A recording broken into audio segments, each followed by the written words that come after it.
സാറിപ്പോൾ പറഞ്ഞത് മിക്കവാറും ഒരു വ്യക്തി അഴിമതിക്കും അനീതിക്കെതിരായി എടുക്കേണ്ട സ്റ്റാൻഡിനെ കുറിച്ചാണ്. പക്ഷെ ഇത്തരൊരു കാര്യത്തിൽ സമൂഹത്തിന് എന്ത് ചെയ്യാൻ കഴിയും എന്നാണ് സാറ് ചിന്തിക്കുന്നത്? എൻ്റെ ചിന്തകൾ എപ്പോഴും ശരിയായിരിക്കണമെന്ന് എനിക്ക് നിർബന്ധമില്ല. സമൂഹം എന്ന് പറയുന്നത് വ്യക്തികളുടെ കൂട്ടായ്മയാണ്.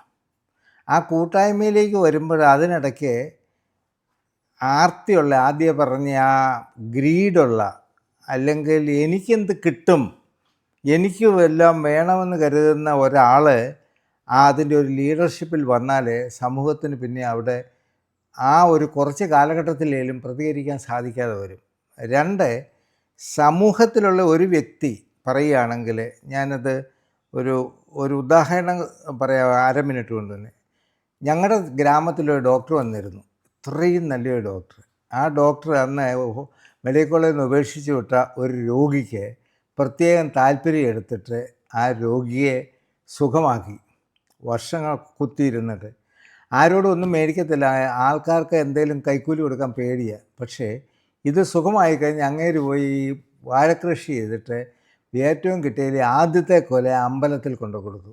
രണ്ടാമത്തെ കൊല ഡോക്ടർ അരിശപ്പെട്ടെന്നും പറഞ്ഞു, ഞാൻ എൻ്റെ ജീവൻ തന്നെ ആദ്യ ഭഗവാന് കൊടുത്തു, ഭഗവാൻ തൊഴിച്ച് കളഞ്ഞില്ല, രണ്ടാമതിതാണെന്ന് പറയുന്നു. ആ സമയത്ത് വേറെ ഒന്ന്, അദ്ദേഹത്തിൻ്റെ ചെറുപ്പക്കാരിയായ ഭാര്യ ഗർഭിണിയാണ്.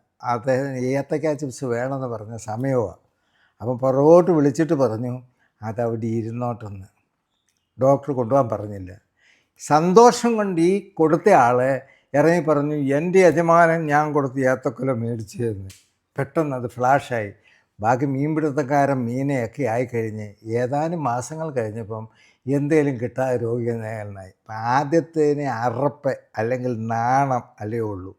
അത് ബ്രേക്ക് ചെയ്ത് കഴിഞ്ഞാൽ പിന്നെ നമ്മൾ ചിന്തിക്കേണ്ട കാര്യമില്ല. ഒരു കാര്യം കൂടെ, ഞാൻ ഈ പറഞ്ഞ പോലെ ഭയങ്കരമായ സപ്പോർട്ട് നമുക്ക് അമ്മയുടെയിൽ നിന്നും ഭാര്യയുടെയിൽ നിന്നും കുടുംബാംഗങ്ങളിൽ നിന്നും കിട്ടിയില്ലെങ്കിലും അഴിമതിക്കാരനായി നിൽക്കില്ല. അങ്ങനെ നമ്മൾ അഴിമതിക്കാരനായ സമൂഹത്തിൽ നിന്ന് പിന്നെ പറ്റില്ല. കാരണം ഈ സമൂഹത്തിൽ അഴിമതി വന്നത് ഈ രക്ഷപ്പെട്ടവൻ അവൻ്റെ സന്തോഷം കൊണ്ട് വിളിച്ചു പറഞ്ഞുകൊണ്ടാണ്. അടുത്തൊരു രക്ഷപ്പെടുത്തുകാരനും ഇത് തന്നെയാണ്. അതുപോലെ ഒരു ഉദ്യോഗസ്ഥൻ്റെ കയ്യിൽ നിന്ന് കാര്യം നേടണമെങ്കിൽ ആ ഉദ്യോഗസ്ഥൻ സത്യസന്ധനാണെന്നല്ല, പുള്ളിക്ക് കുപ്പി കൊടുത്താൽ മതിയോ കാശ് കൊടുത്താൽ മതിയോ എന്നാ കൊടുത്താൽ മതിയോ എന്ന് ആദ്യം അന്വേഷിക്കുന്നത്. സത്യത്തിൽ സർക്കാരിലിരിക്കുമ്പോൾ സർക്കാർ ഉദ്യോഗസ്ഥൻ്റെ നന്മകളെപ്പറ്റി അല്ല കാര്യം. കാരണം നന്മകൾ ചെയ്യുന്നത് ഞങ്ങൾക്ക് അർഹതയുള്ളത് കിട്ടി, നമുക്ക് അർഹതയില്ലാത്തത് കിട്ടാനാണ് ഈ കാശ് കൊടുക്കുന്നത്. അപ്പോൾ സമൂഹത്തിന് മൊത്തം മൂല്യച്യുതി വരാനുള്ള കാരണത്തിനെപ്പറ്റി ചിന്തിക്കുമ്പം അവിടെ എൻ്റെ കാഴ്ചപ്പാട് ശരിയാണെന്ന് ഞാൻ പറയുന്നില്ല. എങ്കിലും എനിക്ക് തോന്നുന്നത് ദൈവവിശ്വാസം, ദൈവസ്നേഹം, ദൈവഭയം, ദൈവഭക്തി അതിന്നൊരു മാർക്കറ്റിംഗ് കമ്മോഡിറ്റി ആയെന്ന് വിശ്വസിക്കുന്ന ഞാൻ എൻ്റെ ഇതായിട്ടാണ്. ദൈവവും മതവും വിശ്വാസവും രണ്ടാണ്. അത് പറ്റി കൂടുതൽ ചർച്ച ചെയ്യാൻ ഞാൻ ഇഷ്ടപ്പെടാത്തൊരു കാര്യം, അല്ലെങ്കിൽ ആഗ്രഹിക്കാത്ത ഒരു കാര്യം, പല കാരണങ്ങളുണ്ട്.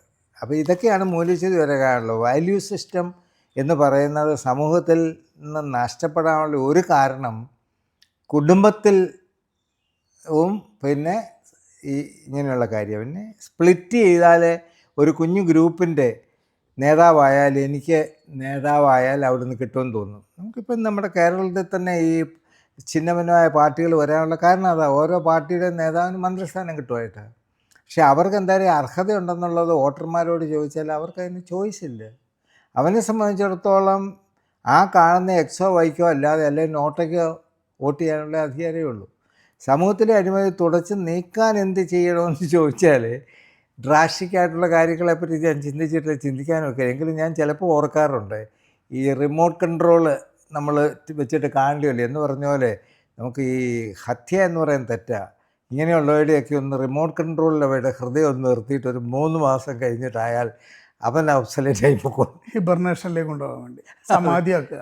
അതെ, സമാധിയല്ല, അയ്യോ അല്ല, തൽക്കാലം ഒരു അനസ്തീഷ്യ പോലെ കൊടുത്തിട്ട് ഒരു 3 months കൊണ്ട് അടുത്തയാൾ അല്ലെങ്കിൽ ചെയ്യുന്ന താഴെയുള്ളവൻ ഇടിച്ച് കയറും, തൊഴിച്ച് മാറ്റും, പിടിച്ചിരിക്കും. അതിന് പകരം ഇങ്ങനെ നമ്മൾ ചെയ്യാൻ പറ്റുവാണെങ്കിൽ സമൂഹം രക്ഷപ്പെടും. സാറിങ്ങനെ ഇത്രയും ദൃഢമായ അഴിമതി വിരുദ്ധതയും നൈതികതയും പുലർത്തി ജീവിച്ച ഒരാളാണ്. അപ്പോൾ സ്വാഭാവികമായിട്ട് സാറിന് സർക്കാരിലോ അല്ലെങ്കിൽ പ്രൈവറ്റ് മേഖലയിലോ എന്തെങ്കിലും ഒരു വക്രതയെയോ മൂല്യരഹിതമായ ഒരു കാര്യത്തെയോ അഭിമുഖീകരിക്കേണ്ടി വന്നിട്ടുണ്ടാവും. അത്തരം ധർമ്മസങ്കടങ്ങളിൽ എങ്ങനെയാണ് അതിന് പുറത്ത് കിടന്നത്? അത് എൻ്റെ കഴിവുകൊണ്ട് മാത്രമല്ല, ഞാൻ ഈശ്വരനൊന്നേ ഉള്ളൂ തീക്ഷ്ണമായി പ്രാർത്ഥിക്കാറുണ്ടായിരുന്നു. നിവൃത്തിയുണ്ടെങ്കിൽ എന്നിൽ നിന്നും ഞങ്ങളുടെ ബൈബിളിൽ ഇത് ഒഴിവാക്കണം, ഇല്ല എങ്കിൽ ഈ ഇതെങ്ങനെ പാനപാത്രം ഞാൻ എടുക്കുമെന്നുള്ളത്. പക്ഷെ പലപ്പോഴും അത് സാധിച്ചിട്ടുണ്ട്. ഞാൻ അതിനെ ഒരു ഉദാഹരണ സഹിതം പറയാൻ ആഗ്രഹിച്ചൊരു കാര്യമുണ്ട്. പക്ഷെ ശരിയാണോ എന്നറിയത്തില്ല. ഇപ്പോൾ അതിനുള്ള ടൈം കിട്ടുമെങ്കിൽ പറയാം. പറഞ്ഞോളൂ. ഒന്ന്, ഞാൻ ഒരു പൊതുമേഖലാ സ്ഥാപനത്തിൽ അതിൻ്റെ ടോപ്പിൽ തന്നെ ഇരിക്കുമ്പോൾ എൻ്റെ മുകളിൽ IAS കേഡറായിരുന്നു. അവർ ബോർഡ് IAS മാറ്റിയിട്ട് വേറെ അഡീഷണൽ രജിസ്ട്രാറെ കൊണ്ടുവച്ചു. അപ്പോൾ അന്ന് അവർക്കൊരു ചാൻസ് കിട്ടാൻ വേണ്ടിയിട്ട്, അന്ന് പഞ്ചാബിൽ ഏറ്റവും അധികം, എൻ്റെ കഥയിലുണ്ടത്, ഏറ്റവും അധികം കൊല നടക്കുന്ന സമയമാണ്. ജലന്ധർ ബ്രാഞ്ചിൽ അന്ന് 357 ടൺ വിൽക്കാൻ കിടപ്പുണ്ട് റബ്ബർ. 17,30,000 രൂപ പിരിഞ്ഞ് കിട്ടാനുണ്ട്. ബോർഡ് റെസൊല്യൂഷൻ എടുത്തു, അത് കിട്ടണമെങ്കിൽ സത്യസന്ധനും കഴിവുള്ള ഒരു ഓഫീസറെ അങ്ങോട്ട് വിടണം. നമ്മുടെ ഒരു DGPയെ കൊല്ലൻ്റെ ആലയിലോട്ട് DGP പോസ്റ്റ് അപ്ഗ്രേഡ് ചെയ്താക്കിയെന്ന് പറഞ്ഞ പോലെ അവിടെ GM പോസ്റ്റാക്കി എന്നെ അവിടെ വിട്ടു. ആ കൂടി ഒരു കണ്ടീഷൻ കൂടെ ഉണ്ട്, പൈസ തരാനുള്ളവരുടെ മുഴുവൻ തരാതെ അവർക്ക് വീണ്ടും റബ്ബർ കൊടുക്കരുത്. ചുരുക്കം പറഞ്ഞാൽ എനിക്ക് 7 ആയുസ് കഴിഞ്ഞ് അവിടെ പോരാൻ പറ്റിയല്ലേ. ഞാൻ അവിടെ ഇരുന്ന് തീക്ഷ്ണമായിട്ട് പ്രാർത്ഥിച്ചു. അതിൽ ഏറ്റവും നല്ലൊരാളിനെ അന്വേഷിച്ചിട്ട് ഒരു മെയിൻ അങ്ങനെ ഡൽഹിയിൽ താമസിക്കും. അങ്ങനെയോട് ഞാൻ പറഞ്ഞു, അന്ന് ഇതുപോലെ വലിയ ബുദ്ധിമുട്ടാണ്, ഫോണൊക്കെ ബുക്ക് ചെയ്യണം. അങ്ങനെയോട് ഞാൻ പറഞ്ഞു, എന്തേലും മാർക്കറ്റ് ചെയ്യുക, ഞാനൊരു 10,000 രൂപയായിട്ട് റബ്ബർ തന്നാൽ തരാം. അപ്പോൾ പുള്ളിയോട് ഞാൻ ചോദിച്ചു, പുള്ളിക്ക് നമ്പർ 2 കമ്പനിയുണ്ട്, പുള്ളിയുടെ ഒറിജിനൽ കമ്പനിയല്ലേ കടക്കാരൻ, നമ്പർ 2 കമ്പനി കൊടുക്കുക. അപ്പം ഞാൻ അഴിമതിയിലൂടെ അത് ഓവർകം ചെയ്യാൻ ഞാൻ ബാധ്യസ്ഥനായി. നമ്പർ 2 കമ്പനി സത്യങ്ങൾ വിൽക്കാൻ, റബ്ബർ ബോർഡ് ലൈസൻസിനകത്ത് വിൽക്കാൻ നമുക്ക് ഇല്ല. പക്ഷേ അത് വിജയിക്കണമെങ്കിൽ ഇതേ മാർഗ്ഗമുള്ളൂ. ഞാൻ അവർക്ക് കൊടുത്തപ്പോൾ പുള്ളി പറഞ്ഞു, എനിക്ക് 10,000 കാര്യമില്ല, എനിക്ക് 1,00,000 രൂപ റബ്ബർ കിട്ടിയില്ലേ എൻ്റെ കമ്പനി ഓടില്ല. അപ്പോൾ ഞാനത് കൊടുക്കാമെന്ന് പറഞ്ഞു. പുള്ളി 1,00,000 രൂപ തന്നാൽ ഞാൻ 20,000 രൂപ ഇതിൽ വെക്കും, പക്ഷേ 80,000 രൂപ റബ്ബർ കെട്ടിക്കിടന്ന് മോശമായതുകൊണ്ട് അല്പം വില കുറച്ചും തരുമ്പം തരാം. അങ്ങനെ എന്നോട് ചോദ്യം ചോദിച്ചു. അന്ന് ഇതുപോലെ ട്രാൻസ്ഫർ ഇല്ല, ഞാൻ ചെക്ക് തന്നെ കളക്ട് ചെയ്ത് വരാൻ 7 ദിവസം വരും. ആ 7 ദിവസം കഴിയുമ്പോൾ ഇത് കിട്ടിയില്ലേ എനിക്ക് ആത്മഹത്യ ചെയ്യാനേ പറ്റുള്ളൂ. സാറുമായിട്ട് ഇത്ര സംസാരിച്ചപ്പോൾ എനിക്കൊരു വിശ്വാസം. ഞാൻ തിരിച്ചു പറഞ്ഞു, എൻ്റെ ലൈഫിന് എനിക്ക് ഗ്യാരണ്ടി ഇല്ല, എനിക്ക് വല്ലതും സംഭവിച്ചാൽ മേനി അത് സഹിക്കുക, ഇല്ലെങ്കിൽ അത് ചെയ്തിരിക്കുന്നത്. അങ്ങനെ ആദ്യത്തെ കൊടുത്തു. ഞാൻ ഈ ആദ്യം പറഞ്ഞ പോലെ മേനി അതിട്ട് പെട്ടെന്ന് പ്രോഡക്റ്റ് അവിടെ ഇല്ല, കിട്ടി. മേനി എല്ലാവരോടും പറഞ്ഞു. മേനി എന്ന് പറയുന്ന ആ കമ്പനിയുടെ ഉടമസ്ഥൻ്റെ പേരാണ്. അതൊരു പഞ്ചാബിയാണ്. അദ്ദേഹം എല്ലാവരും പറഞ്ഞു, എല്ലാവരും മേടിച്ചു. 1.5 മാസം കൊണ്ട് റബ്ബർ മുഴുവൻ തീർന്നു, ഇത് കിട്ടി. So the purpose for which I am sent is achieved. എന്നെ തിരിച്ചു കൊണ്ടുവരാതിരിക്കാൻ പറ്റിയില്ല. അപ്പം അവിടെ നമ്മൾ തോക്കാൻ മനസ്സിലായിരുന്നുകൊണ്ടാണ് അന്നേരം ചെയ്തത്. അതിനകത്ത് ഒരു അണത്തിക്കലായിട്ടുള്ള കാര്യം ഞാൻ ചെയ്തു. കാരണം ലൈസൻസ് ഇല്ലാത്ത കമ്പനിക്ക് ഞാൻ റബ്ബർ കൊടുത്തു. പക്ഷെ ചിലപ്പോൾ അങ്ങനെയുള്ള അവസരത്തിൽ കൂടിയേ നമ്മൾക്ക് വാസ്തവത്തിൽ കാരണം അന്ന് ആ ഫാക്ടറി നടന്നുകൊണ്ട് അവിടെ കുറേ പേർക്ക് ജോലി കിട്ടി, കുറേ പേർക്ക് ജീവിക്കാൻ പറ്റി, കുറേ കാര്യങ്ങളൊക്കെ പോയി. ആ കമ്പനിയുടെ മെഷീനറി അല്ലെങ്കിൽ നശിച്ചു പോയേനെ. അപ്പോൾ ഒരു നന്മയ്ക്ക് വേണ്ടിയിട്ട് ചിലപ്പോൾ അത് ചെയ്യേണ്ടി വന്നു കാണും.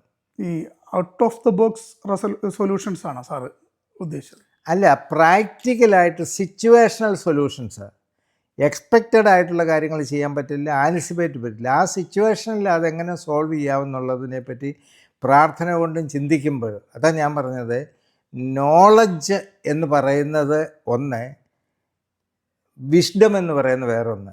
നോളജ് നമുക്ക് വായിക്കുകയും പഠിക്കുകയും സഞ്ചരിക്കുകയും മറ്റുള്ളവരോട് ഇൻട്രാക്ട് ചെയ്യുമ്പം കിട്ടും. വിസ്ഡം കിട്ടണമെങ്കിൽ, സിദ്ധി കിട്ടണമെങ്കിൽ നമ്മൾ അനുഭവത്തിലൂടെ, എക്സ്പീരിയൻസിലൂടെ വേണം. അവിടെ പരാജയങ്ങൾ വന്നാലേ നമ്മൾക്ക് വാസ്തവത്തിൽ ആ വിസ്ഡം ലെവലിലേക്ക് ചെയ്യാൻ പറ്റുള്ളൂ. എല്ലാം വിജയിച്ച് പോയാൽ നമ്മൾ സുഖമാണ്, പിന്നെ ഇല്ല. അത് എന്തുകൊണ്ടാണെന്നുള്ള നമ്മൾ കോൺസെൻട്രേറ്റ് ചെയ്ത് നോക്കും. കോൺസെൻട്രേഷൻ കാണും. നമ്മൾ ചിലപ്പം പറയുകയാണെങ്കിൽ ആ സിറ്റുവേഷന് വേണ്ടി ഒരു ടീമിനോട് ചോദിച്ചിരിക്കും, വേറെ ആരെങ്കിലും അങ്ങനെ സിറ്റുവേഷനിൽ എങ്ങനെയാണെന്നുള്ളതായിരിക്കും. കൂടുതലായിട്ട് മനനം ചെയ്യും, കൂടുതലായിട്ട് ചിന്തിക്കും, ഏകാഗ്രതയോടെ അത് ചെയ്ത് കഴിഞ്ഞാൽ അത് എനിക്ക് പരാജയപ്പെട്ടിട്ടില്ല. ആ സിറ്റുവേഷൻ വിജയിച്ച് ഞാൻ വന്നു. പിന്നെ അങ്ങനെ പല സിറ്റുവേഷൻസ് ഉണ്ടായിട്ടുണ്ട്. പക്ഷെ ആദ്യം വീണ്ടും ഞാൻ പറയുന്ന ആ മൂല്യം, അഗാധമായ ഈശ്വര വിശ്വാസം, നന്മ ചെയ്താൽ ഒരിക്കലും അന്തിമമായിട്ട് പരാജയപ്പെടുക എന്നുള്ള ഉറച്ച വിശ്വാസം, കുടുംബത്തിൻ്റെ ഫുൾ സപ്പോർട്ട് എന്നൊക്കെയെന്ന് പറഞ്ഞാൽ, എൻ്റെ ഭാര്യ എൻ്റെ കഥ വെച്ചിട്ടുണ്ട്. ഞങ്ങൾക്ക് വളരെ ചെറിയ ശമ്പളവും വളരെ ബുദ്ധിമുട്ടുള്ളപ്പോൾ ഞങ്ങൾ പറയുകയാണെങ്കിൽ അന്ന് ആ വൈകുന്നേരം എല്ലാവരും പോയി കഴിയുമ്പോൾ ചങ്ങനാശ്ശേരിയിൽ നിന്ന് ഉടഞ്ഞ മുട്ടയും ജനതാ ചിക്കനും മേടിച്ചപ്പോഴും ആരുടെയും ഒന്നും വാങ്ങിച്ചിട്ടില്ല എന്ന് കഥകളിലുണ്ട്. അതൊക്കെയാണ് തന്ന ധൈര്യം. അതിൻ്റെയൊക്കെ ഫലം ഇന്ന് എന്തുമാത്രം സുഖമായിട്ട് അനുഭവിക്കുന്നു. എന്ത് മനസ്സും